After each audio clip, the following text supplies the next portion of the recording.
Let's do it.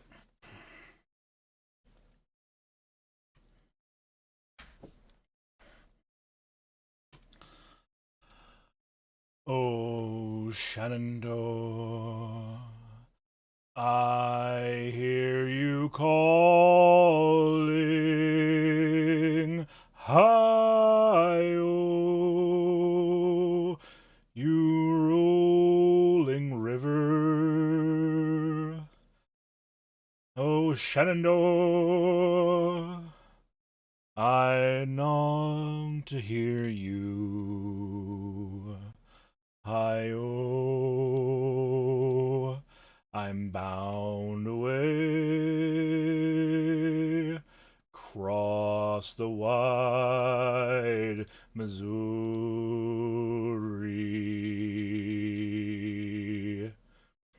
Missouri,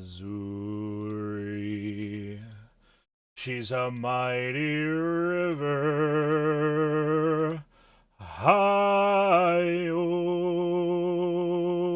you rolling river. When she goes down, her topsails shiver. Hi-oh, I'm bound away across the wide Missouri.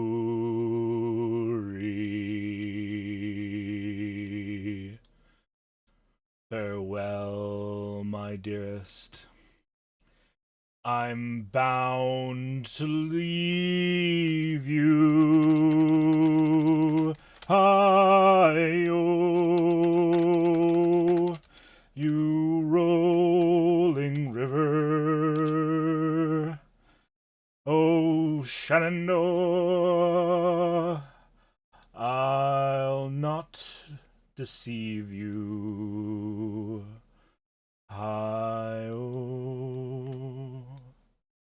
I'm bound away across the wide Missouri.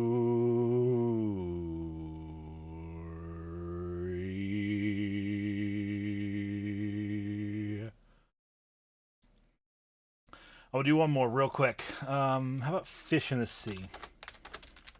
Yeah. Come, all you young sailormen, listen to me. I'll sing you a song of the fish in the sea, and it's windy weather, boys, stormy weather, boys. When the wind blows, we're all together, boys. Blow, you winds westerly, blow, you winds blow. Jolly southwester, boys, steady she goes. Up jumps the eel with its slippery tail, climbs up aloft and reefs the topsail. It's windy weather, boys, stormy weather, boys. When the wind blows, we're all together, boys. Blow, you winds westerly, blow, you winds blow. Southwester, boys, steady she goes. Up jumps the shark with his 9 rows of teeth, saying, you eat the dough, boys, and I'll eat the beef. And it's windy weather, boys, stormy weather, boys. When the wind blows, we're all together, boys. Blow, you winds westerly, blow, you winds blow. Jolly southwester, boys, steady she goes. Up jumps the whale, the largest of all. If you want any wind, well, I'll blow. She's a squall, and it's windy weather, boys, stormy weather, boys. When the wind blows, we're all together, boys. Blow, you winds westerly, blow, you winds blow. Jolly southwester, boys, steady she goes. Just a couple more seconds. Let's do humors of whiskey, sure.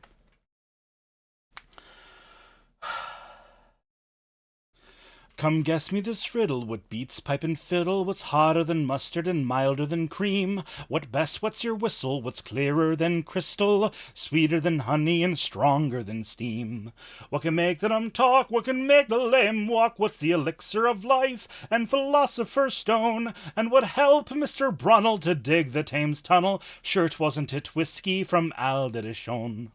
So stick to the crater, the best thing in nature, for sinking your sorrows and raising your joys. And boys, I half wonder if lightning and thunder was made from the plunder of whiskey, me boys.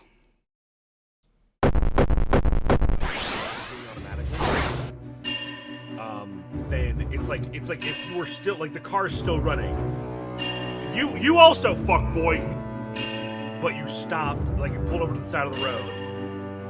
As done from tilling the fields. Fuck. Engine's still running, and then you had someone remove the automatic transmission and put a manual transmission in. If I just say a slur, Daddy Mountain, weirdness, I will destroy you. Do you understand that?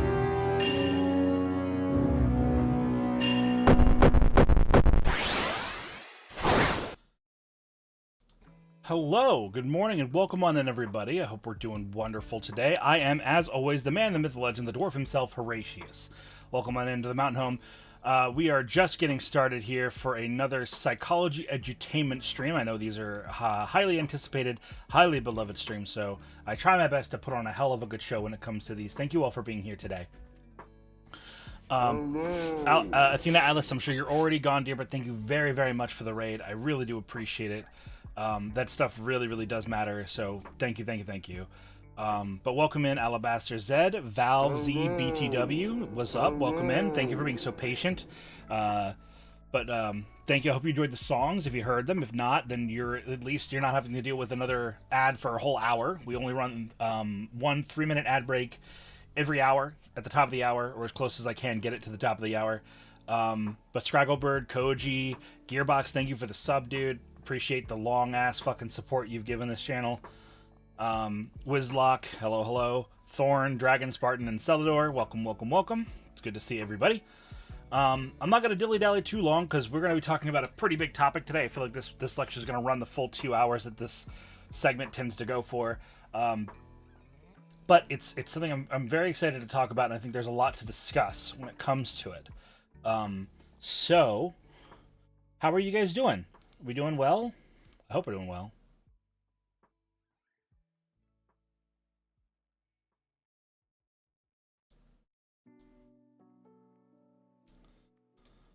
You good? Hope you're well. I'm excellent. I'm always really powerful when it comes to these streams. I feel really, really, really strong right now. And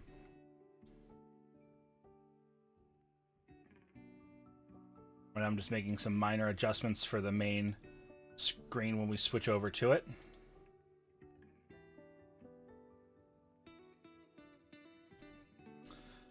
But yeah, I hope you guys are doing well. Wild Windingo, welcome. Hope you're having a nice day. Hope you're not eating anybody, but you know, if you are, oh well.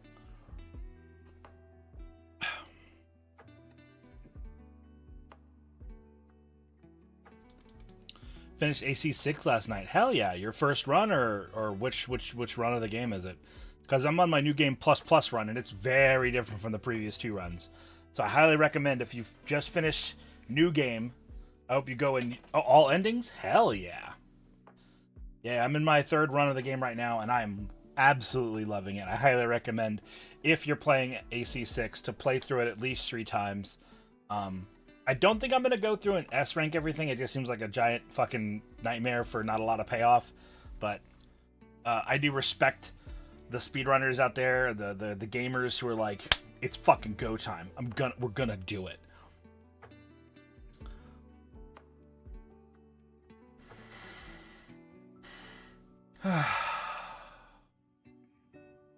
It's always such a big relief to me, by the way, when we start these streams, because like make no mistake, I was working on the slides up until like 10 minutes ago.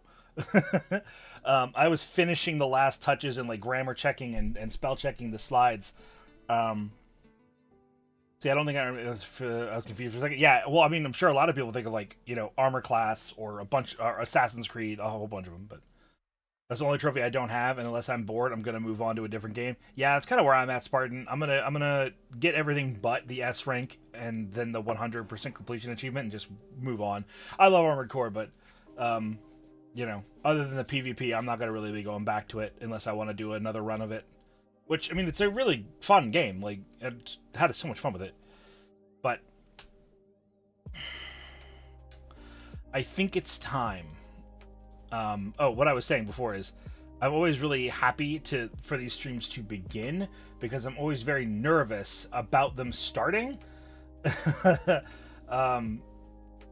Because like I'm like, oh, I'm gonna fuck this up somehow, or it's gonna get weird, or I'm not gonna do it right, and like I'm always trying to like pinch every single second, you know.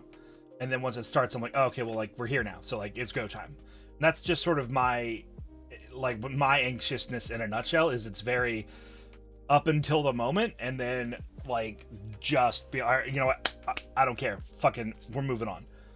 Scuff is content, it sure is. But I like to be very good when it comes to this kind of stuff. Starrod 9, I think that is supposed to be. Starrod 9, thank you very much for the follow. Welcome on into the mountain home. And I see no reason to open up Twitch and see a dwarf with large hands. I do have big, meaty grippers. I hope you're ready to learn some psychology today, because that's what we're doing. But yeah, it's nice to meet you. Welcome on in, Starrod9. I am Horatius the Dwarf. I'm a mental health professional in the real world, so I like to bring topics of psychology, sociology, and mental health into the streaming space. So that's what we're doing today. Did I make it in time to be skinned by a box? Hopefully you won't get skinned by a box. Yeah, no Mancer. Hello, buddy. I think it's time. Okay, I'm glad that's something that's a joke that you say to yourself and don't say to other people, because it's horrific. I'm kidding. Anyway, let's go learn.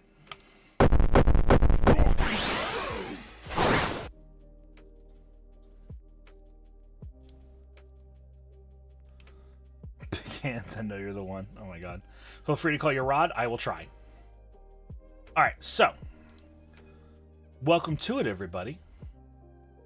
Here is the Psychology 102, lecture number 2, Skinner boxes. We're going to talk about a lot of stuff today, but mainly we'll be focusing on Skinner boxes. But you guys know me, if this isn't your first lecture, I like to diatribe and go all over the place. Hello. So, just some basic rules for the lecture. There is a channel point redeem called Raise Hand. If you guys are welcome to ask your questions in the stream chat, but understand, unless you use the Raise Hand command first, there's a very good chance that I won't see it. Unlike most of my streams where I spend a lot of time reading and reacting to chat and engaging with you guys, that is not going to happen a whole lot during this stream, at least during the lecture once it properly starts. So if you have a question and it's relevant to what we're currently talking, I ask that you ask it now, or sorry, ask it after you use the command, because when I see someone use the raise a hand command redeem, that gives me the oh, this is an important question they want to ask, so I'll like stop and address the question, right? If you have other questions, or just that they're not particularly on topic, I ask that you hold them. We do a Q&A, an open Q&A section at the end of the lecture, so save it for then. I will be interacting with chat, as I always do, but it's going to be a lot less than normal. So just understand, I'm not ignoring you. I'm not trying to interact with you. I'm just trying to focus on one thing at a time. I'm trying to focus on the lecture, because during these streams, the lecture is what's most important. So let's kick that lo-fi up a little bit. You've got slides. It's so much easier to follow along when I struggle with audio processing. Hell yeah. It's not you, chat. It's him. You don't hate us. You're just focused. Yeah, kind of like that.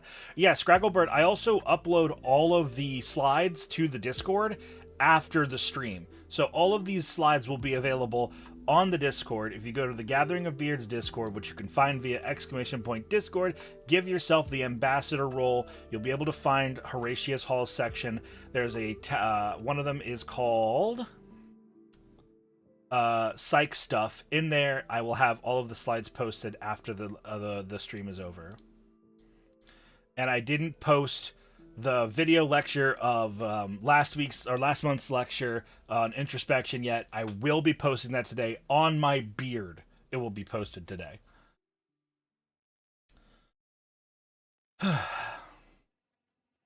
Yeah, there is a test at the end. It's every day for the rest of your fucking life.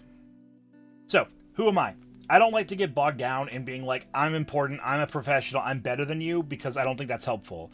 But I do think that it's important when you sit and you speak on something with confidence like I'm about to do, it's important for you guys to know, like, why what I have to say matters, and like why you should listen to what I have to say and why it should be important to you. So, like I said, my name is Horatius the Dwarf. I'm an Vtuber, and by trade, I'm a mental health professional. I have over 7 years of experience in the field. I'm currently employed as a special education teacher, which I love and I don't want to do.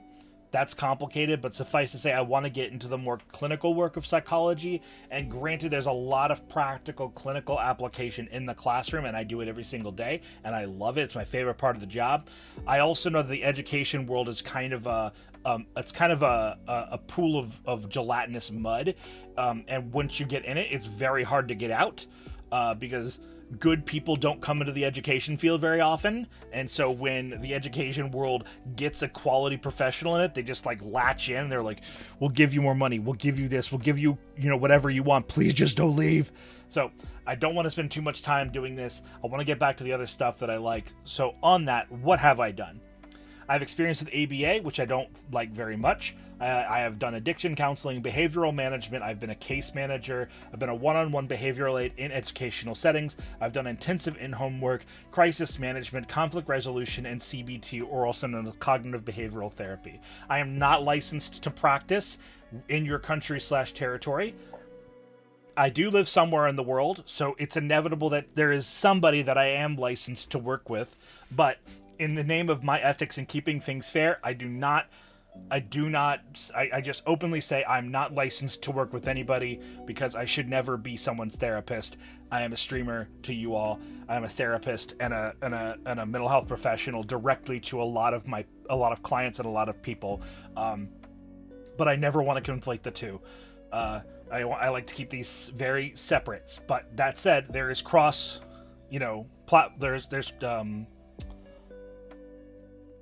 sort of like a crosswind where some of my mental health stuff comes into my streaming. I clearly make it a big part of what I do here, and also part of my streaming comes into my work at the school, despite how much I try and hide it.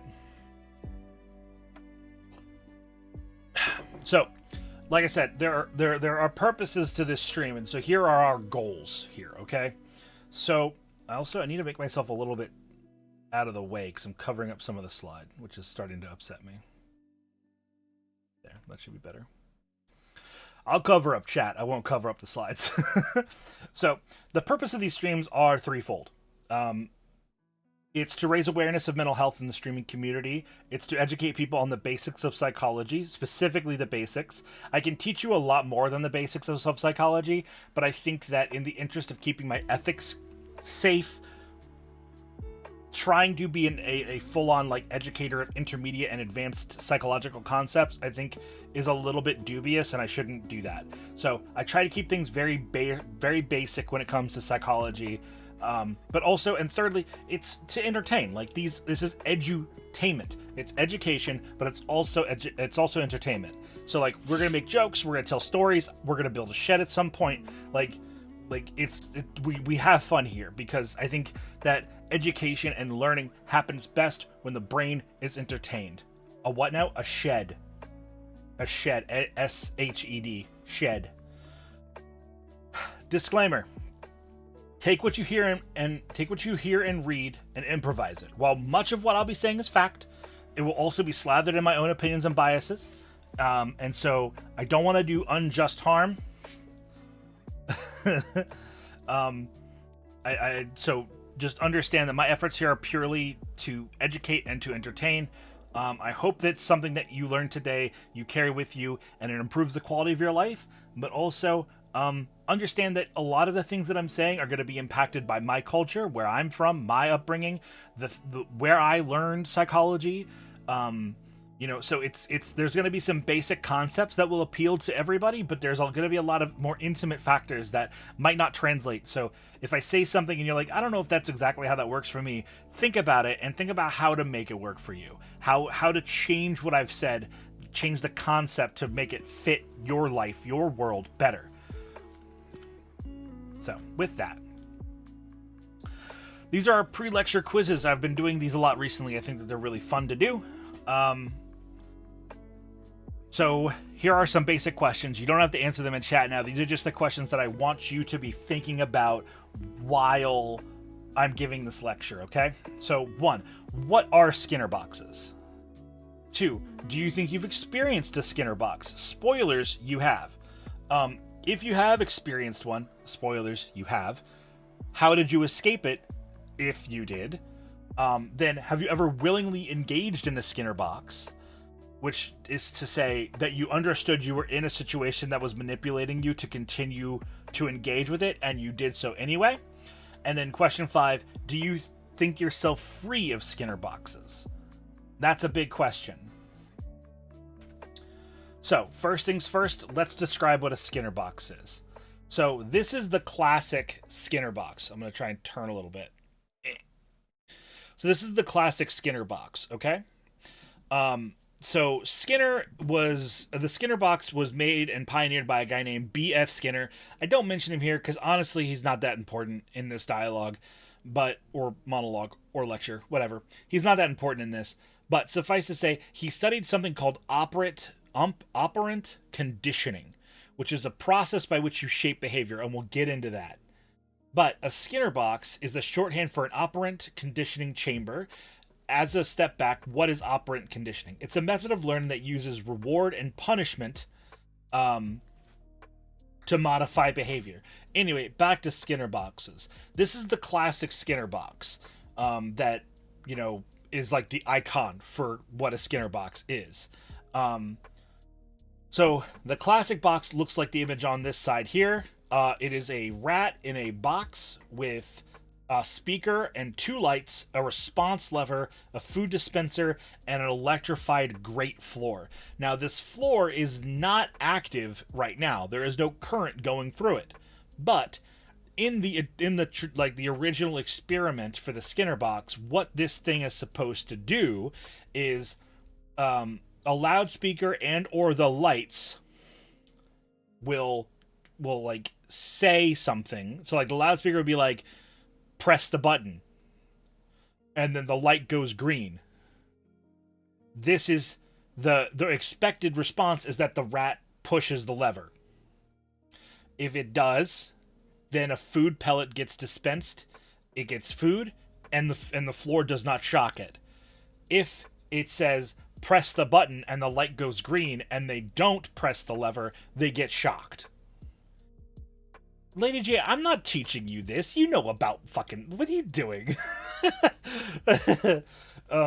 Then the other side of that is the speaker goes, don't press the button, and the thing goes red. And if they press the button during the red, they get shocked. If they don't, they get fed. Or I think nothing happens, I think is the idea. But the point is, this was built to basically see, could they teach a rat? Can you condition a rat to press a lever on command? And believe it or not, fucking duh, yeah. If you shock a motherfucker every time you say jump and they don't, guess what they're going to start doing? They're going to start jumping when you say jump. Do they need to understand what the word jump means? No, they don't. But if they jump once after you make a noise and then they don't get shocked because they're off the floor or whatever the reason might be, they're going to go, when they make that noise that I don't recognize that sounds like the word jump, and I jump, I don't get shocked. So this is the foundation. This is the beginnings of operant conditioning chambers and what would become an entire pathology of how to shape and change someone's behavior. So, let's talk about operant conditioning. Again, I'm covering my fucking slides. This is really beginning to upset me. Hello. So, let's talk about operant conditioning a little bit. So, what is operant conditioning?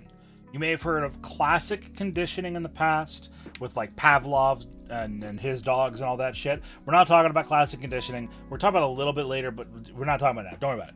Operant conditioning. It's a method of learning that uses reward and punishment to modify behavior. I said that already. All right, fine. So operant conditioning specifically is a method of shaping behavior. Well, what does that mean? It's a slow process that takes one behavior and changes it into another behavior. Oh, so it's growth. No, it's change. Is operant conditioning a good thing? It can be. How does that work? So, we change our behaviors all the time. You guys do it, I do it, everyone you've ever met changes their behavior over time. You can sit there and be like, you can't teach old dog new tricks. I know this one dude, he's been the same way his whole fucking life. No, he fucking hasn't. No, he hasn't. People change all the fucking time. Now, there are parts of people that don't change and that they do not like to change, but people change. It's in our behavior. We're fucking programmed to do that. So, when we change our behaviors all the time, many of you call that growth. Goonie, we're talking about Skinner boxes, but yes, positive and negative reinforcements are going to come into it. The important part is why and how we change those behaviors. A Skinner box is a method of doing this, and it can be beneficial. I cannot stress this enough. Skinner boxes and operant conditioning get a real bad rap that they deserve for being manipulative, harmful, functions that directly damage people. And they do that. That does happen.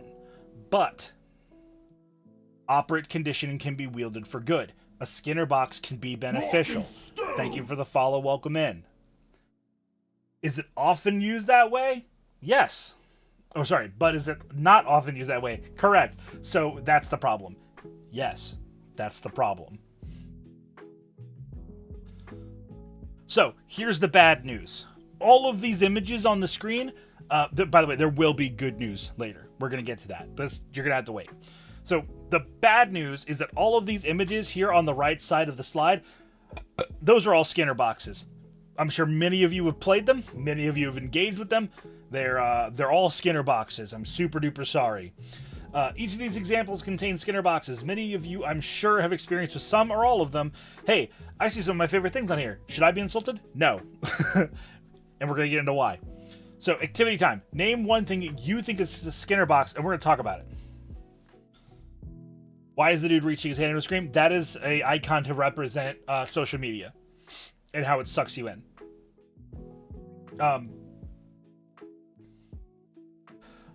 So, all of these things are Skinner boxes. All of them. All of these are a system, okay? They're systems that are structured to allure you to try them. And they are, what's the word I'm looking for? They're there to pull you in. They're there to keep you there. And they're there to make you do whatever it is that they're asking you to do a lot. So I've seen a lot of questions. We're talking about Skinner boxes today. That's what the lecture is. It's in the title. This is about Skinner boxes. This is about operant conditioning. We're talking about a lot of examples of Skinner boxes right now. If chat can help me out, if someone comes in late, just catch them up to speed for me. So, right now, we're talking about Skinner boxes. These are all games and like addiction and social media. These are all things that pull you in and they shape your behavior to make you do and engage with the app or the game or whatever more. So, now, again, I said this in the last slide. Are all Skinner boxes bad? No, I'm seeing some people mention some Skinner boxes that are not a bad thing. Like Duolingo teaches you a new skill. This is inherently not a bad thing.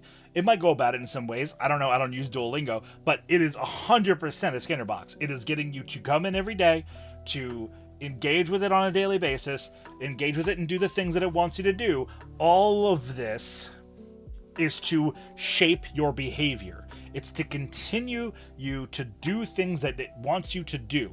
Again, some of these are good things, some of these are not so good things. Like, if you derive pleasure and happiness from playing fucking video games, that's not a bad thing. but video games, like anything else, can become dysfunctional, right? So when you engage with Skinner boxes, you have to be careful. Yes, some people are saying Pokemon Sleep. Pokemon Sleep is absolutely a Skinner box. But like, all of these on the board here are not inherently bad. I really want to reiterate that. So like, gambling, I'm sorry to say it, it can be good. You can go into a gambling situation and make money. It's like, that's just a fact. But statistically, you're not likely to do that, which is why you shouldn't gamble. You should do other things. You should, I don't know. I'm not going to get into trying to teach people how to use their money. That's not my purpose here. But like, between social media, gambling, gacha games, like all of these things, MMOs are particularly noteworthy for it. All of these here are here to make you do the thing. So it's there to channel points are not a Skinner box. They're a token economy, which can be Skinner boxed into depending upon how they're used. So like, some channels, the channel points on some channels are a Skinner box because they're convincing you to do things that are ultimately somewhat unfulfilling. But I think that what you can do with the channel points, that could be something worth going for. But yeah, so again, slow it down for a sec. All of these things are Skinner boxes. And if you play 50 hours of World of Warcraft a week, or if you play 5 hours of World of Warcraft a week, and that makes you happier, that's not the worst thing on its own. But it's how those things keep you and hook you in. That's where, like, it makes you play more than you should. You know? If you have 15 hours a week, let's say you're an adult with a full-time job, a family to work with, whether you live with your family that birthed you or you're running your own family or whatever, like your living situation, your job, whatever chores and maintenance you have to do around the house for yourself and for your environment. Outside of all those things, you got maybe 15 hours a week to play video games, right? And if you play 15 hours of games a week, then that's fine. You know, like that's a normal, healthy amount of, you know, indulging in your pleasurable pastimes. The problem comes when something with a particularly strong Skinner box-like effect on you pulls you into the game for 20 hours, 25 hours, 60 hours, and then things start to degrade around you. You stop doing your dishes. You stop taking care of your hygiene. You stop engaging with your friends and family, and you become like borderline, if not full-on, addicted to playing a game or an app or engaging with something. That's when things can become harmful. So we're going to talk about how to get away from that. But the important thing is to recognize that these are things that you guys all do that are Skinner boxes, and that's okay. So we talked about reward slash reinforcement versus punishment. I'm going to lay this out. I've talked about this in the past. So there are 4 forms of reward and punishment. There's positive reward, negative reward, positive punishment, negative punishment. The positives are universally more effective for shaping behavior and are healthier to use when you're shaping someone's behavior. How does this factor in the Skinner boxes? Well, also, quick side note. Yeah, I know that we're going to use the word reward and reinforcement interchangeably, and often that is not the case. In this model and in this example, reinforcement and reward are the same thing, which I know is confusing. I apologize. So let's talk about rewards and punishments. So a positive reinforcement is giving a pleasant stimuli. So you're playing Raid Shadow Legends and you kill the boss and all your characters level up and you get a treasure chest. This is a positive reinforcement. You're being encouraged to take a team that can beat a challenge to open the treasure chest and get more powerful. This is a positive reinforcement. Plus you get like the level up sounds, and like all games do that and shit. So that's a positive reinforcement. A positive punishment would be like, hey, still in this Raid Shadow Legends example, hey, you beat a boss. We revived one of your characters. We took away an adverse stimuli, right? So um, let's say you're playing one of those mobile games where you have a lumber mill and it makes wood for you, right? And you click on it and it's like, here's 25 wood. See you in 6 hours. Rock and stone. Thank you for the follow. Welcome on in. A positive punishment would be like, we're taking away.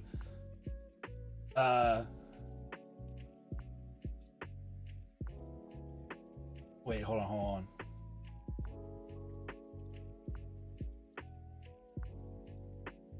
I have this backwards. Hold on. Sorry. I started talking about something else. So, like, removing a negative thing is yeah. That's right.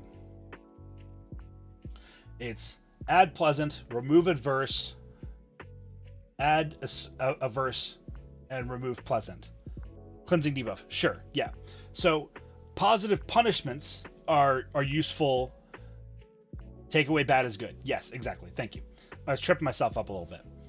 So then we have like the classic negative punishment where you are removing something that you want, right? So you fail that raid in Raid Shadow Legends. So we're gonna kill your hero and you have to wait 3 days to revive them. And this is where the Skinner box comes in.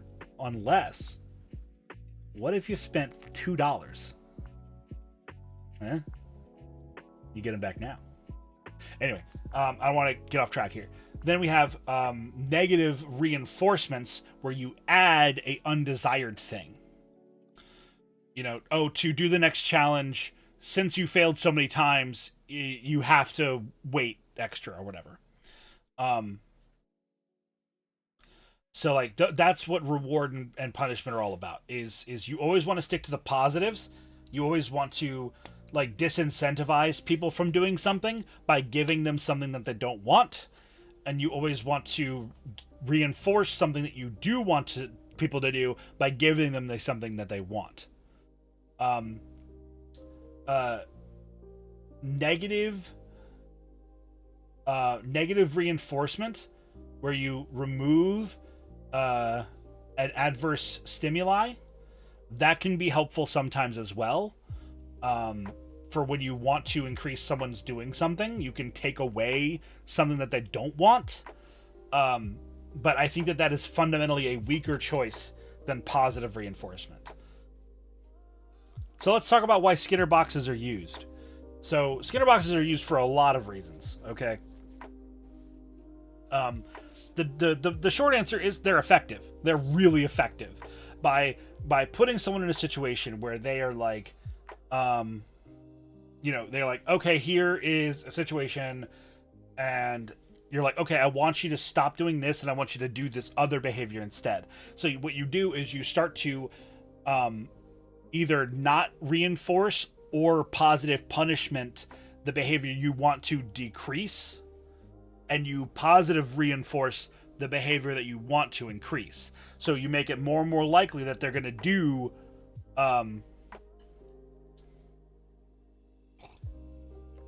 you make it more likely that they're going to do the thing that you want them to do in future circumstances of similar nature. So, Skinner boxes break down the complexity of behavior into its core parts. It's the behavior that's present, the behavior that is desired, and then the means to change the one into the other, right?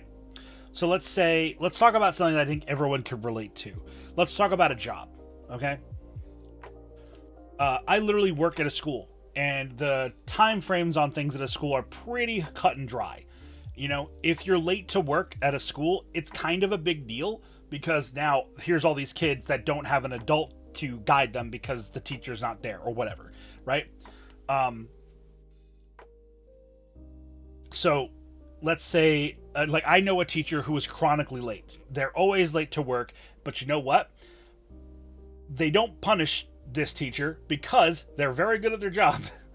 But even though they're late all the time, it's something that they sort of circumvent because they want to keep encouraging this person to come to work and to not give them a hard time for being late, because they're very good at their job. So because the behavior that they want to reinforce is coming to work and like having this high attendance, they don't punish the behavior that they want to reduce. because they understand this premise of like you can only push someone's behavior so far. So that's a big part of why Skinner boxes are effective. So let's make a shed analogy. So say the lion Horatius, so you want to build a shed. So here's the thing. So you want to build a shed, right? We're going to bring Skinner boxes into this, okay? So you want to build a shed. In fact, no, you don't want to build a shed. You want to build a lot of sheds. So you want to encourage people to build a lot of sheds. All right? So you go, okay, I've got enough lumber for very tightly 10 sheds, right? Like, there's not a lot of spare lumber, there's not a lot of spare hardware, there's not a lot of spare tools to make this shed, to make these 10 sheds, so we got to be really close, right? So, you don't care about the timeline, so time is not a factor, but efficacy of the work is. So what you do is you go, okay, I have 2 crews, I want you both to make 5 sheds each from this 10 sheds worth of, like, stuff. Okay, so you got Crew A and Crew B. Crew B decides that they're going to focus on building the sheds quickly, and so they make some more mistakes, and they end up having to buy extra materials, which makes the whole project cost more. But the other group focuses on using exactly the right amount of resources to do the job, and so you look at these 2 crews, and you pay them both, because you're not a fucking monster. Right? But you pay the crew A, who built the sheds more accurately, you pay them better. So you could be like, oh, you're just paying for quality. Duh, better work is better pay, right? No, because you're focusing on a particular part of the job. Because with all things, speed, accuracy, cost, that's the triangle, right? You never get all 3. You can best it at any time you get 2 of them. You're lucky to get 1 of them. So you reward the crew that has the behavior of maybe they didn't take more time, or maybe they did, but the point is they had it more accurate.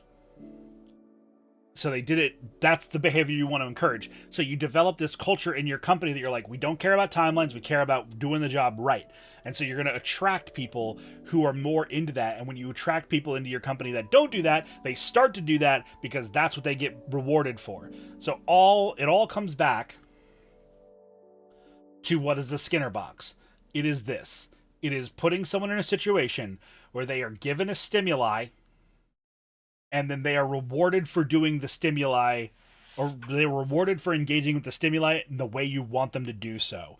As you continue to get them to do that, they will continue to do that more, do the thing that you want them to do more, that shapes that is shaping someone's behavior to fit your means.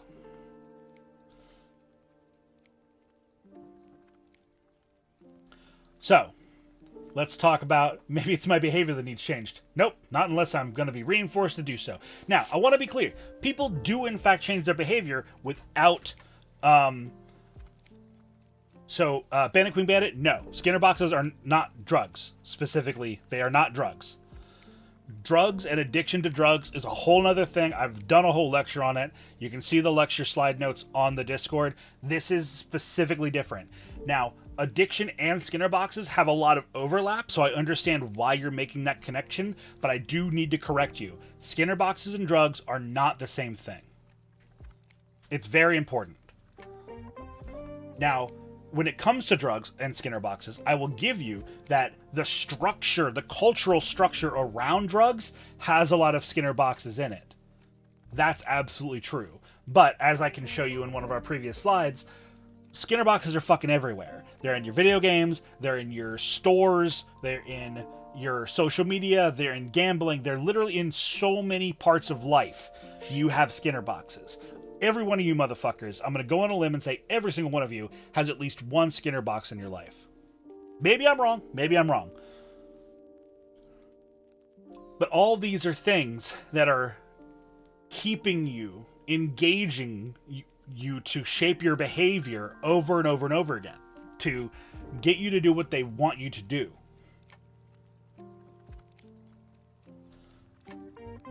So why are we talking about Skinner boxes?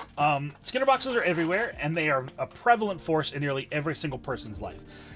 I think that having an understanding of what and why a Skinner box is can arm you with the know-how to use them responsibly and to not get manipulated by them too much. Thank you for the follow, by the way. A lot of people I'm following. I want you guys to know that I see those follows, and I'm very thankful for them.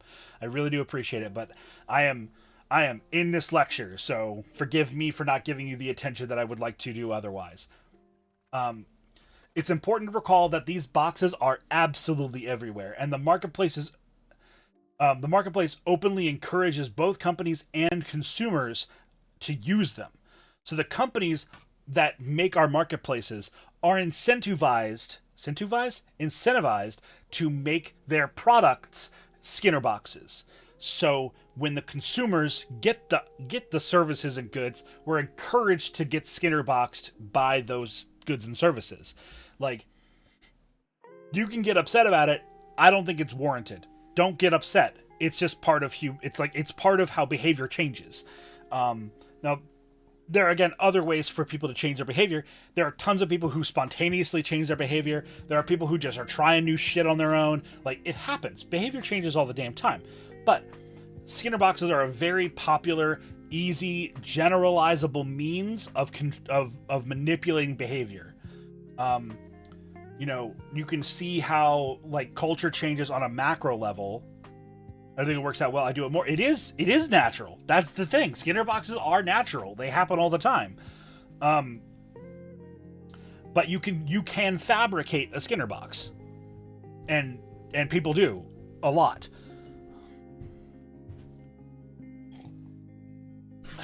Oh, Kari's raiding us. I'm going to take a second to welcome the raid. The greatest adventure is what lies ahead. Today and tomorrow are yet to be said. The chances, the changes are all yours to make. The mold of your life is in your hands to break. Let's get a little weird. Welcome in, Kari Charybdis. Oh, sorry, Kari Carey. Sorry, I forgot that you changed your name. My apologies. Please, everyone go consider checking out Kari. Kari is one of the few people that I would genuinely consider a variety content creator. She is hilarious. She is very smart, and she does a whole bunch of different stuff, from programming to comedy to video games. You're always going to have a good time if you go check out Kari. So I really, really do recommend you guys go check out Kari. It's called Playing a Grappler. God damn it, Salty. Sorry, I'm getting, like, really warm because I'm, like, really going for it. I'm getting my chat to operate and condition me out of saying like. Yo. See, this is an example, though. I'm going to pick that up, Kari, and use it. So that's an example of how operant conditioning and Skinner boxes can be beneficial. Like, let's do this. Let's just do this. We put Kari in a Skinner box. All right. So Kari, you're in the box. Okay. Right. And so Kari's in the box. All right. And when Kari says like, someone plays a sound redeem, like a pipe drop or a buzzer or something that isn't pleasant. Okay.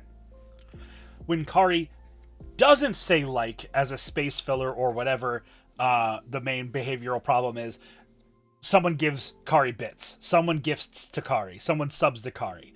That is positive reinforcement and negative reinforcement. The opposite will never not be funny. Pipe drops are never funny. It's a stupid sound and I hate them. You're allowed to be wrong. You're allowed to be different, but fuck them. So that's a Skinner box, and that's a positive Skinner box. Changing up your verbal lexicon to be more verbose and to use more options and to not use space fillers like actually like man, fucking clip that shit if you think it's funny. Goddamn. But so like Skinner boxes can be beneficial. They can be helpful. They can be used for good. So that's a big part of it. make sure that when you're doing these things, you're using them for good. And we're going to get to how to do that. So yes, welcome in, Kari. We're talking about Skinner boxes. Thank you for letting me use you as an example. I appreciate that. I didn't ask, and I'm very sorry. So, I'll start from the beginning on this slide. Just Skinner, God damn it. Skinner boxes are everywhere, and they're a prevalent force in nearly everyone's life. I think having an understanding of what and why a Skinner box is can arm you with the know-how to use them responsibly and not get manipulated by them too much. It's important to recall that these boxes are everywhere and that the marketplace openly encourages both companies and consumers to use them often. So, again, you're being coerced by the marketplace to engage with Skinner boxes. However, very rarely do we talk about how to engage with them in a meaningful way. Because having the understanding of how to opt out of a Skinner box is kind of harmful to their process.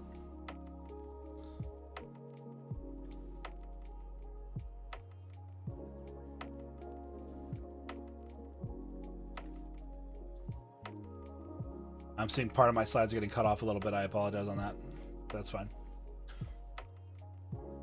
So, knowing how to use these systems to your benefit makes you better equipped to not get manipulated too much, and to hopefully not in the ways you're not looking to be manipulated. Because to be clear, we all manipulate each other all of the time, right? I put the carrot on the stick saying, hey guys, if you come to my Sunday lectures that happen once a month, you're going to learn some cool psychology stuff. That's the carrot, right? You guys come to these streams because you're trying to expand your knowledge. I am manipulating you all to come to my streams. Now, in this exact scenario, this is a pretty beneficial manipulation. I am here to educate and entertain you. There are a lot of people that are not there to do anything super meaningful, but I don't want to get into sludge throwing because that's not helpful. I picked this image for this very, very importantly, okay? Find your own path, but do not fear using pre-made roads to get there. The trouble comes from becoming fearful of leaving the road to forge your own. Okay? So I think that that's really important to think about. I want you guys to use Skinner boxes. I think that they're almost inevitable parts of the world. You need to engage with them. There's so much you can glean from them. But treat it kind of like the F-Zero game that just dropped, the F-Zero 99 or whatever. Use them like the power-up lanes where you can like charge up your car. Use them like that. Hit them, drift in it, gain speed, and then leave. Gain benefit from it. Get manipulated into behaviors that you want to be manipulated into. And also you can recognize how you are vulnerable to certain manners of manipulation and better prepare yourself for future manipulations down the line. Oops. So here's a recent study that I wanted to talk about. I saw this is a pretty cool one. It's not that long ago. It's only 2 years old. Cream and Sugar, thank you very much for the follow. It's operant and classical learning principles underlying mind-body interaction and pain modulation, a pilot fMRI study. The operant conditioning has been less studied than the classical conditioning as a mechanism of the placebo-like effect, and two distinct learning mechanisms have never been compared to each other in terms of their neural activities. 21 participants completed Q learning-based pain rating tasks, while their brain responses were measured and using functional magnetic resonance imaging. After choosing the instrumental or viewing classical, one of the three predictive cues, low and high pain cues with different levels of certainty, they received painful stimuli according to the selected cues. Participants completed the same task during the test session, except they received only high pain stimuli regardless of what they selected to identify the effects of two learning paradigms. While receiving high pain stimulation, low pain cues significantly reduced pain ratings compared to high pain cue, and the overall ratings were significantly lower under operant and less under classical conditioning. Operant behavior activated the temporaneal junction significantly more than the passive behavior did, and neural activity in the primary somatosensory cortex was significantly reduced during pain and instrumental as compared with classical conditioning trials. The results suggest that pain modulation can be induced by classical and operant conditioning, and mechanisms of attention and context change are involved in instrumental learning. So, let me break down that wall of fucking nonsense.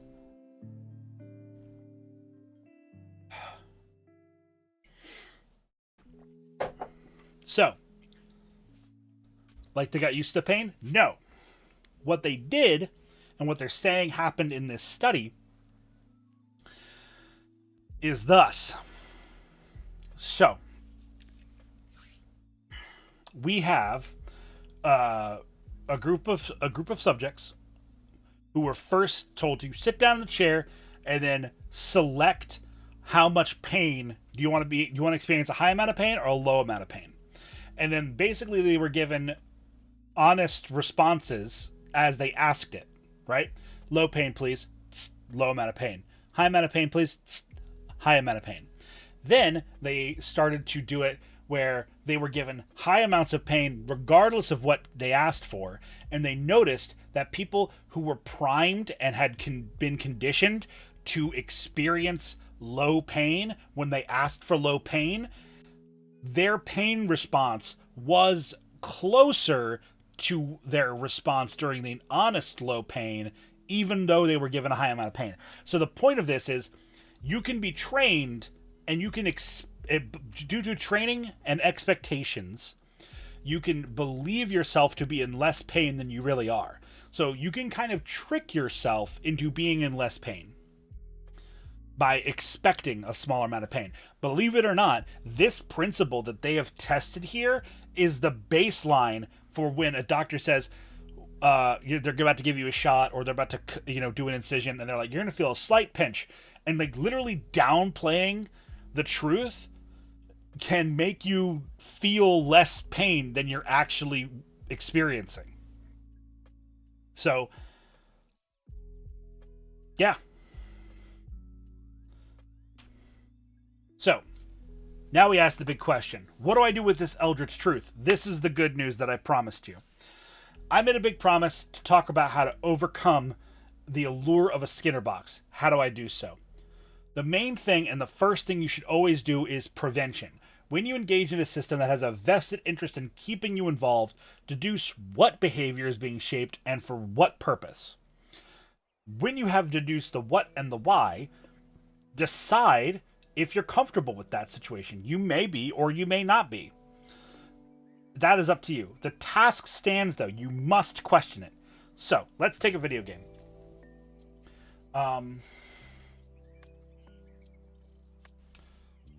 Fuck it. Let's just take an MMO, right? Genshin Impact, I would love to talk about, but I don't know enough about the intimate mechanics to make this example real, so I'm sorry. Genshin Impact is 100% a Skinner box, but I can't comment on it exactly. So let's take a MMO, right? So you're playing an MMO, and it is shaping you to log in every day, right? Oh, you know what? Let's just do let's do something simple. Let's do the marketing model in a video game where it's like, hey, log in for a login streak, right? And you get better rewards every day you log in. What is this manipulating you to do? This is manipulating you to log in every day, right? Sometimes they have to bait that carrot a little hard, or maybe they don't bait that carrot at all, and they say you have to log in and do something. Or maybe you just have to fucking literally just open the goddamn app, right? So, they go, okay, login streak rewards, all you have to do is log in, right? Well, so on the surface, right, this is trying to manipulate you to log into the game. That's the surface level, right? But that's not the truth of it. The truth of it is to get you to log in and play the game. Because once you've logged in, they hit you with the, here's your daily login reward. Or, oh, here, now you've checked in, all of your passive idle stuff has finished. You should really refresh those. Like, it's a welcome mat to get you in the door, right? But once you're in the house, once you're in the shed, wink, Now you're gonna do what they want you to do. So, now we've deduced what the login streak is incentivizing you to do. It's incentivizing you to open the app with the subtle secondary the secondary real objective is to get you playing the app every single day. So that's the what and the why, right? What is to get you to log in? Why? So you play the game every day, even for a couple seconds, every day, getting you playing. Are you comfortable with that? Because, like, again, you could be one of those, like, legendary people I keep hearing about that everyone proclaims to be, and that's, oh, yeah, I play gacha games, but I never pay any money into it. You're a fucking liar. But that's not the point. Yeah, okay, yeah, whatever. Like, I understand that this game is manipulating me to play it. I'll be a responsible adult, right? And I'll set myself a 5-minute timer, right? So I'll open my app, I'll set a 5-minute timer, I'll play the game for 5 minutes, and when the timer goes off, I will stop playing the game. Right? Easy as pie. That's the structure. That's how you can sort of prevent the Skinner box from really boxing you in. Now, there's a lot of skill checks involved with that idea, right? You, one, have to have the will and the presence of mind to make the timer. You have to have the will and the presence of mind and the discipline and the temperance to go, okay, well, my timer's up. Time to close the app. And what's really insidious is that some apps are smart. And so they will put in little breadcrumbs to re-hook you as you're walking towards the door. I am not going to snooze this ad. It's going to start in a couple minutes. When the ad starts, I'm just going to relax for a couple minutes and then finish the lecture afterwards. I don't want people to get, cucked from the last, for some of the last minutes of the lecture because, I don't want to price gate this fucking content.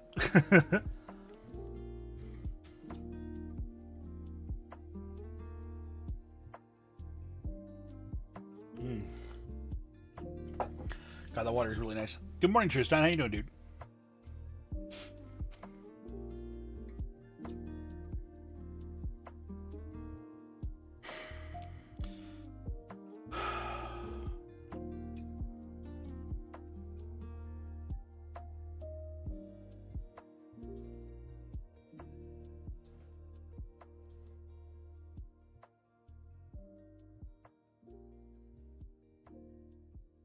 Sorry. Okay, yeah. So the ad breaks up.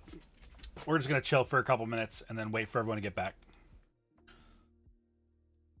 Actually, you know what we can do? We can reiterate some stuff in case some people missed it. Let's talk about it again. So, what is a Skinner box? A Skinner box is a chamber for operant conditioning. It is structured to have you engage with a expected stimuli, right? So, like in this classic example, it'll be like...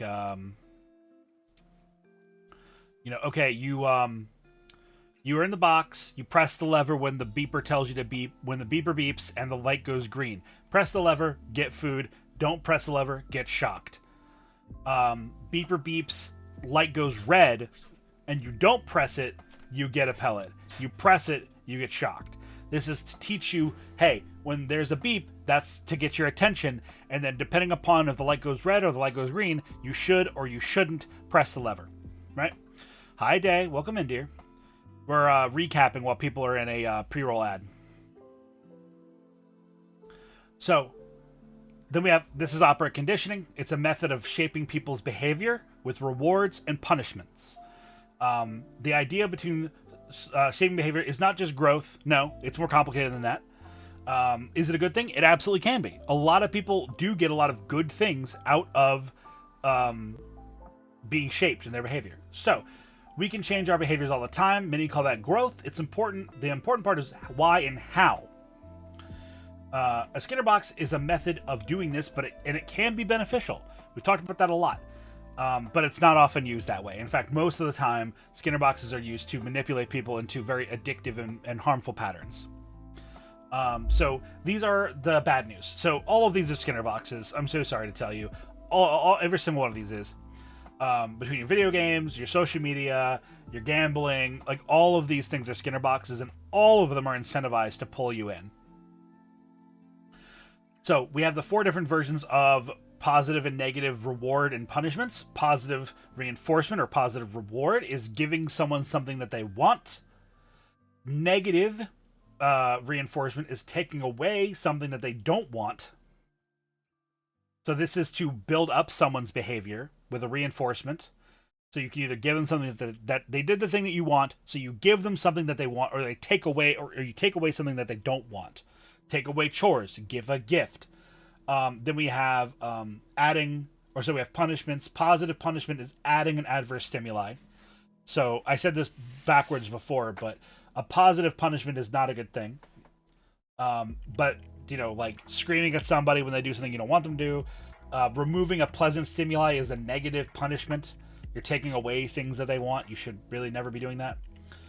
Welcome back, everybody. We're going to go back to where we were. So we talked about why Skinner boxes are used. The joke aside is they're really effective. They're really good at shaping people's behavior. We're talking about them because I think it's important to understand, like, you're going to engage with them all the time. Skinner boxes are everywhere. They're always going to impact your world. So, like, it's important to understand that you're involved with these all the time and that they are going to try their best to manipulate you for their own gain. Again, this gain can be a mutual benefit. It can be mutualism, but often it's not. Don't be afraid to use Skinner boxes for your own benefit. So when you're forging your own path, like, be a part of that.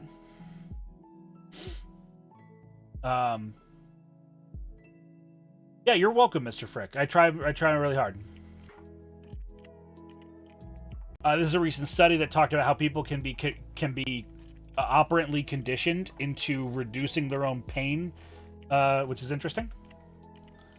So, like I said, you want to deduce why something is manipulating your behavior and what behavior is being manipulated. And then you have to decide if you're comfortable with that, right? So you go, okay, like, I'm being manipulated, right? What of my behavior is being manipulated specifically? What is it asking me to do? And then why is it beneficial for them to do that, right? Because, like, there's a reason why some things, some programs, some apps, some whatevers don't do stuff like login streaks. It's because they know it's not effective for their platform, right? So, like, if it's a platform or an app or a Skinner box of any kind that wants you to play it for a long period of time, they recognize that a login streak is really not going to help them. So now that if you don't like it, what do you do now, right? Now, if you're particularly hardcore, you can just cold turkey that shit. Quit the app, quit the game, quit the situation, and find a replacement right away. Some people can do that, some people can't. I'll own that 100%. I have done that. I have literally... I'm not even fucking kidding.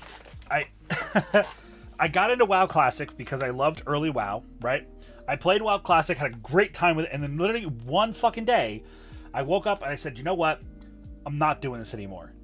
And I hit up my officers in the guild that I was in. I said, listen, dudes, I'm out. I'm out. Bye. And they're like, what? And I'm like, nope, sorry. Like, just deuces. Like, they're like, did we do anything? I'm like, no, I don't want to play this game anymore. Some people have that ability. And some people have that ability like I do. And it's a sometimes. Because I've definitely been in situations where I just keep coming back. Right?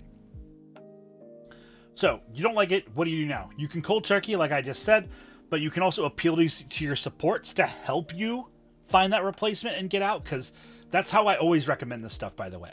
If you can do something yourself, you do it. If you can't, own that you can't do it, and that's okay. A lot of people can't do shit by themselves. In fact, I'd argue almost everyone, if not everyone, has things that they can't do by themselves. So asking for help is part of fucking life. Ask for help. If you know that you're being suppressed by a Skinner box to the point where you're not doing the shit that you know you're supposed to be doing, ask for your help. Look to your friends and be like, hey, am I playing too much Warframe? Am I doing too much of this or that? And they're like, yeah, dude, totally. And you're like, I kind of want to stop, but like I kind of don't want to stop. And then you can bring your friends in and be like, help me stop. Or your supports, your loved ones, whatever. Like, whatever it is. There are more options, and I'll talk about them now. But like, either do it yourself, do it with help, or make your environment do it for you. Okay? This is where you, like I said before with the logging in streak stuff, where you put in safeguards to protect yourself. You know? Let's say you do like it. Maybe let's say you find a situation that you do like we talked about before with the login streak. Let's say, no, I really do like playing Raid Shadow Legends for like 10 to 15 minutes a day. There are people that genuinely like that game and they don't have any problems with it, and that's fine. But like, then set limits. Make it healthy. Get the pleasure of playing the game from the game, but don't let it take more from you than it wants to take. Have boundaries. Keep those boundaries. We talked about boundaries. Formulate boundaries. Keep them strong by keeping them reinforced. And recognize and set up safeguards for when you fail. You know?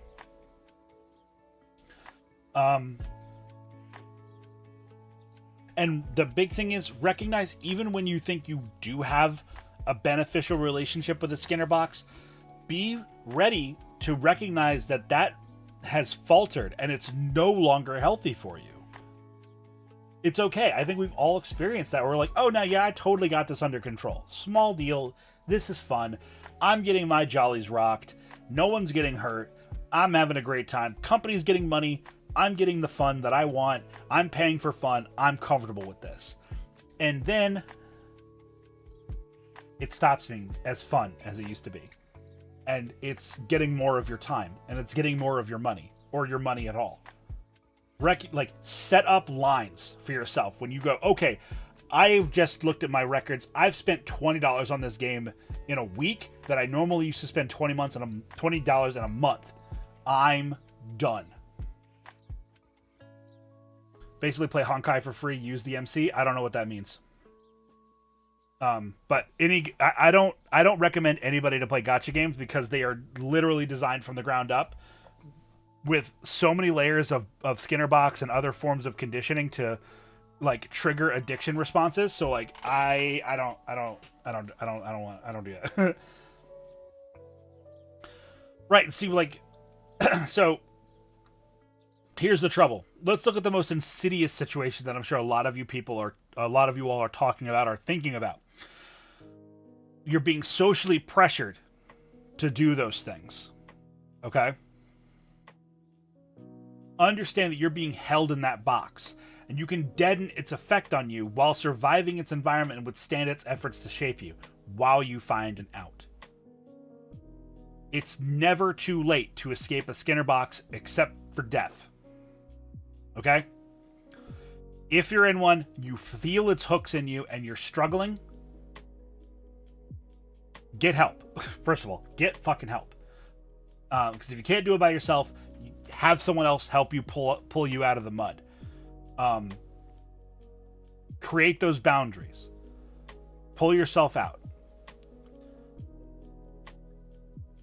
Yes, exactly, Gravy Gator. Yeah, MMOs are an infectious bed of socially created Skinner boxes, and you have to understand when it's not healthy. Because, like I said, it can be healthy to wake up on a Sunday. Listen, you know what I used to do on Sunday mornings before I started streaming on Sunday mornings? I used to play video games every Sunday morning with my boys. And then I recognized back when I was still playing WoW Classic, I was like, I'm waking up every Sunday to raid and to do dungeons and shit. And it's fun, but it became unfun. And when you recognize that something becomes unfun, that's when you need to stop. That's when you need to quit. That's when you need to get out. So I know it's not easy, but you have to do your best to recognize when something isn't fun anymore, when something is manipulating you and it's no longer something you're okay with. It might seem really silly to say that you do consent to being manipulated, but we all do every single day. Skinner boxes are everywhere. That's okay. You can make them work for you, but be careful. So, let's do some post-lecture quiz stuff. So, who can tell me what Skinner boxes are? as many of people want, they can answer. Tell, in your own words, what's a Skinner box?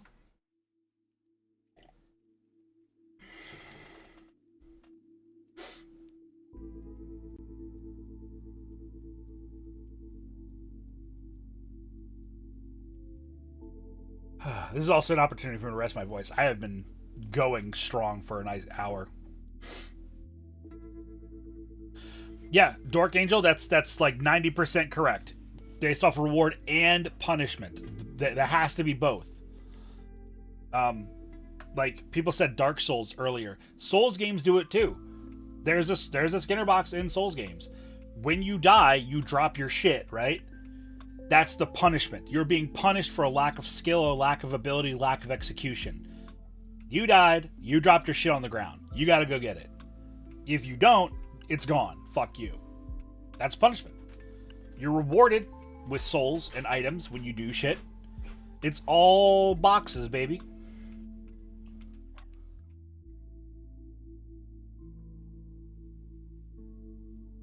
Yeah, it's all to manipulate your behavior. You guys are doing great. Honestly, genuinely proud of your guys' answers. And as a first-time chatter, Dork Angle, you know what? Everyone, can we give a shout-out, like a round of applause to Dork Angle, whose first chat is going to get them a VIP for one message? Oh, no, I'm out of VIP slots. Never mind. Whoa. Never mind. Your message is going to get pinned as a good answer. I'm going to have to go through that. I might have to clip some fucking gems. Damn. So, do you think you've experienced Skinner boxes? Pretty much everyone should say yes to this. But, yeah. Do you guys think you've experienced them? And if so, like, own it.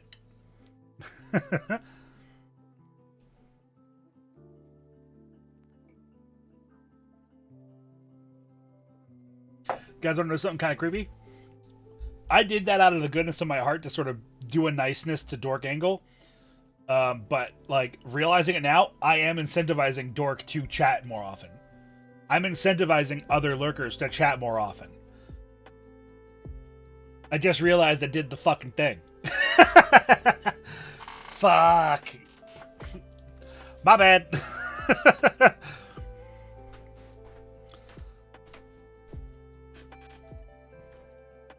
Self-demonstrating article. Yeah. So, now, I have a question for you all, and this is a big one. Imagine that you did... have you ever escaped a Skinner box? And if so, how did you do it? I saw some people talking about this earlier, right? Oops, sorry.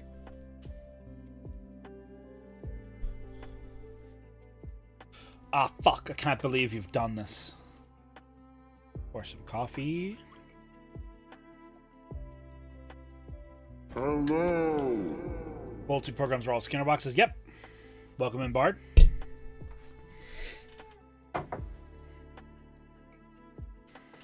Yep, just never spend money. Good luck. Either die a hero or live long enough to become a Skinner box. Cold turkey and finding my dopamine hit another way that is sustainable. Yeah. So, have you ever willingly engaged in a Skinner box? Have any of you ever, like, recognized that you're in one and said fuck it and did it anyway?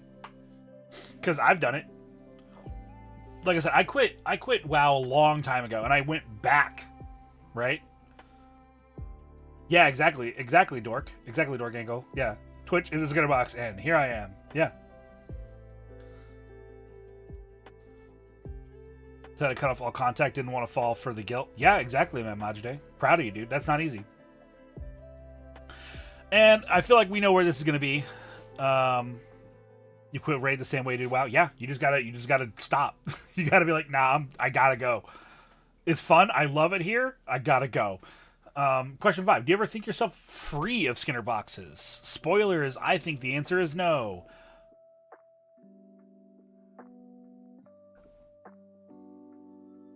Yeah. Yep. I don't want to be doomer pilled about it, but I'm pretty sure the answer is never, like Gravy Gator said. I think no matter what, we're always going to have some in our lives.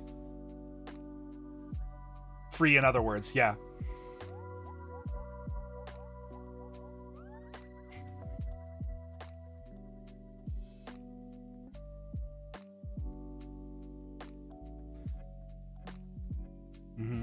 Like you said, some are beneficial. True. So, the lecture of October is going to be idolization or parasociality. That's another big one. I'm sure a lot of people are going to be really excited for that one. I know I'm very excited to share that one with everybody. Parasocial, goddammit. You're my best friend. It's true. I'm your best friend. I'm your dad. You can't live without me. You need me. And you should never leave. In fact, even though this lecture is going to be over not too long from now, you should stay here for the whole stream. Because you owe me this. I deserve it. Just be the worst person. Gotta stop putting people on pedestals. We'll talk about how to do that.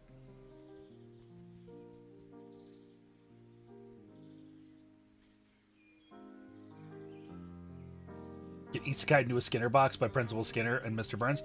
Hey, we did that bit.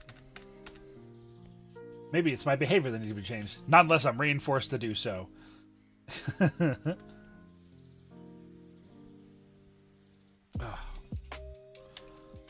But yeah, I wanna go back to this for a second. He's not just always right. It's also beautiful and kind. So I want to talk about this a little bit for one more thing.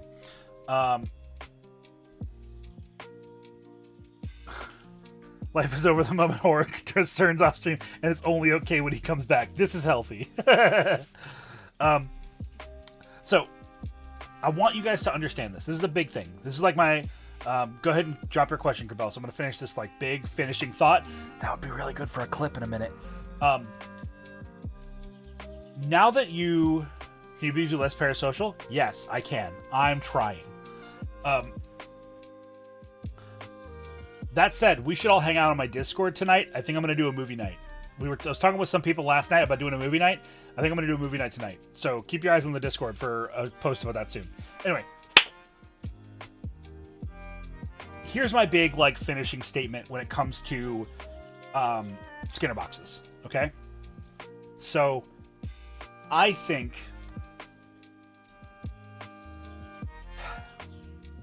you need to recognize the inevitabilities in life. People are going to take from you.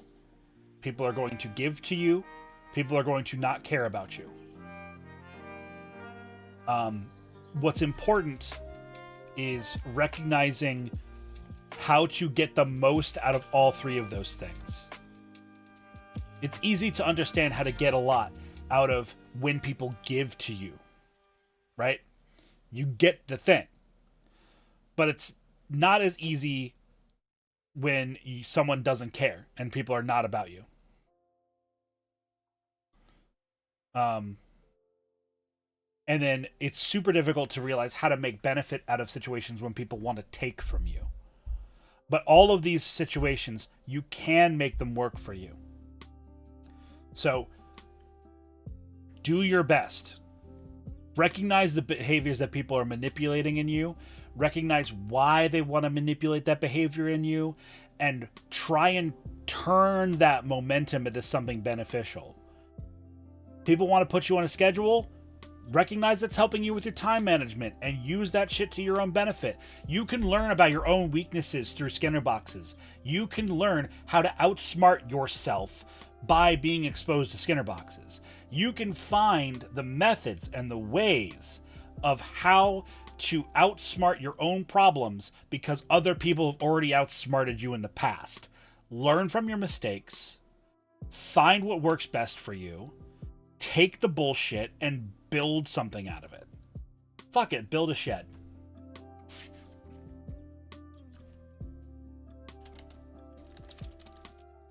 Thank you, Wizlock. So, the rest of the year for 2.0 is going to be anxiety in November and ADHD in December.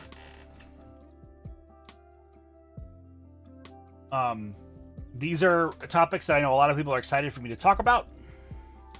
But now we're in the open Q&A section. So please, if you have any questions that we didn't touch on, or if you have personal questions that you want to throw in, go for it.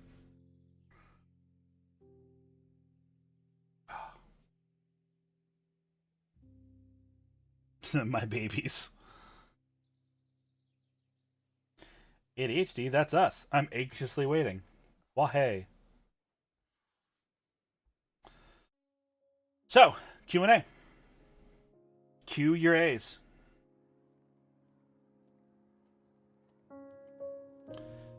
On Twitch being a Skinner box? Sure, we can expand on that.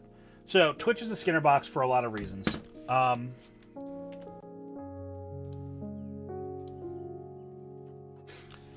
Let's go to Twitch. Let's go to the front page of Twitch. So, this is what you're greeted with, right? You know? Front and center, we got Buff Pup, special events, right?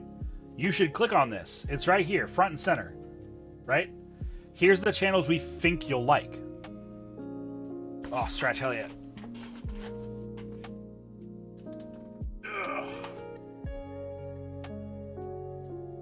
Ugh. Hell yeah. Yes, boundaries do work as a defense. So you scroll through the front page of Twitter, right? Or Twitch. And you're like, here's all the things. Based off of the demographic information that we've pulled, here's all the things that we think you'll like. Here's the things that we think you're most likely to click on. Oh, here's all your followed channels. Let's go watch one of the people that we're following. Here's some people that we recommend that you might like, you know? Because they're similar to, you know, people that you know or that you do like, or that have a lot of overlap in the things that you like and the people that watch your channel, right? As a VTuber, it sure does. Oh yeah, show me more people that I follow or think that I'll like. Oh cool, we can check out all these people that you think I'll like, you know? So all of this is guiding you to click on stuff. Can you expand on the difference between a Skinner box and drugs? Yes. Oh, Java. Sorry, hon. So we're in the Q&A section now. River Birch, thank you very much for the follow. Welcome on into the mountain home. So all of these are opportunities. Oh, you should click on this. You should click on that. Rock and stone. Hey. Thanks to Lackfinial for my sub gift. Yo, shoutouts to Lockfinel. I adore them. Can we get a shout out at Lock? No, Lock's not here, so I'll have to do it manually. Rock and stone. What's 9 plus 10?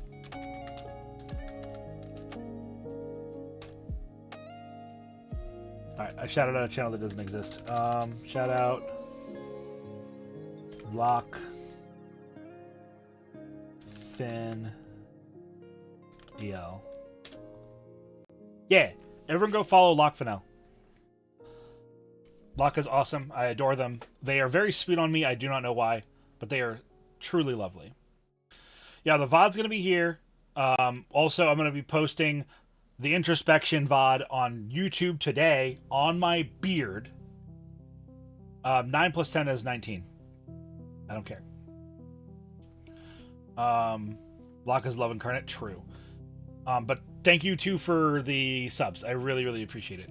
That's very kind of you. Let's see. So, this website pulls you in. It's designed from the ground up to pull you into stuff. About to be 21. I don't know. People do stupid bits, and I don't understand them sometimes. Oh.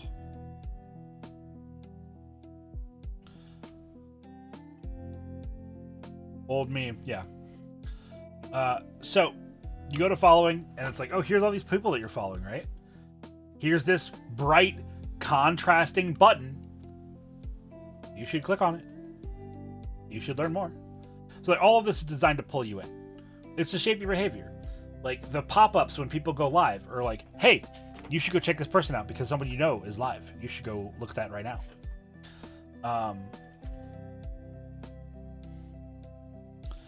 So the overlap between Skinner boxes and drugs, Mark Mute asked. So like I said, there is discover. I don't fucking know. I don't click on shit.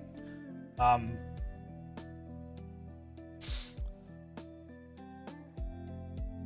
up to this. So, like, let's... so, Skinner boxes and drugs both play on, like, addicting people into... like, it's to pull people into stuff, right? So, like... Sorry, hold on. I need to take a second. My brain's a little multi-fizzled. One sec. Alright, so the overlap between drugs and Skinner boxes is multifaceted, but the big thing is drugs play on... The reason why they're different, I'll start with that first, is that drugs, more often than not, chemically Skinner box people into using them or manipulate their behavior, whereas a Skinner box manipulates behavior through rewarding and punishment. Now, you can see how a drug does reward you with the pleasant feeling and punishes you with withdrawal, right? But the thing is intent. Drugs don't have intention. The pleasure you feel or the reward you feel from using a drug and the punishment or the withdrawal you feel from not using the drug afterwards, that's inherent to the chemistry and the biology of your body. Whereas a Skinner box manipulates your behavior with intention. Now, whether or not that intention is intentional is less important, which seems contradictory. Like, for example, I did that thing earlier where I mentioned, like, oh, like, I'm incentivizing first-time chatters by everyone praising them. Like, that's a Skinner box type of operant conditioning moment right there. Now, I didn't have the intention of setting up a Skinner box for Dork Angle, but I did do it, right? My intention was there if it was supplanted, you know, with the Skinner box secondarily. So, suffice to say... Hold on, is that a question, Celador, or are you just trying to give me a headache? Oh, God. Oh, I'm dropping shit. Yeah. Alright, that's up now. No, you're good. Algorithm is based on addiction patterns, color theory, motion structure. I believe that... Yep. Channel points for watch time, donations, set off a message response. Yep. A thought from earlier about Twitch. No, you're absolutely right, and I appreciate that, but I just want to make sure that that wasn't a question. So yeah. Twitch drops now. Oh, absolutely. Absolutely. Watch the stream more. You'll get the thing. Yep. You have to come back tomorrow to get the next thing, so make sure you log in again so you can watch more of the channel so you can get the thing. So does anyone have any other questions? Because we are in the open Q&A at this point. Do you use drops? Yeah. I don't often use drops. I don't often stream games that have drops attached to them. But, like, if I'm doing a stream where there are drops, then I will turn them on. Absolutely. Also, our job Skinner boxes. I can't help but realize how I, and by extension most people, have to work a job that gives them the money necessary to live off of, but it also keeps one stuck because they're too poor to risk getting another job right away. So the job marketplace and Skinner boxes, there is some overlap, but it's not the... So here's the tricky thing. It's not the job, right, that is the Skinner box, inherently in what you're talking about. That is the Skinner box of capitalistic society. Not to get, like, super big here, but, like, that's capitalism, baby. Like... You need goods and services to survive, so get a fucking job. You need a job, but you want to do more, and you don't have enough time to do both, so you're fucked, right? Like, that's the trap. And so you have to outsmart the process. You have to push yourself when and where you can to go higher. Having resources at the start, I'm talking about rich people, they have a benefit to outfoxing a Skinner box because they're less contained. Fees are only fees and are only a punishment to the poor, right? Like, if you're an average person who statistically doesn't have a lot of money in savings, and you get hit with a ticket, that $80 or whatever it is, that's a lot of money to some folks. $80 to someone with $10,000 in their checking account or in their savings account is not a lot of money. That's not a big deal to them. That's not a very effective punishment. But it is a very effective punishment for people where $80 is a lot of money. What Skinner boxes do you let yourself get into? I let myself get into Skinner boxes that make me happy, which is super vague, but to turn it around, it's like I let myself get into Skinner boxes that push me to challenge myself. I like Skinner boxes that teach me new skills, even if they're not terribly useful skills.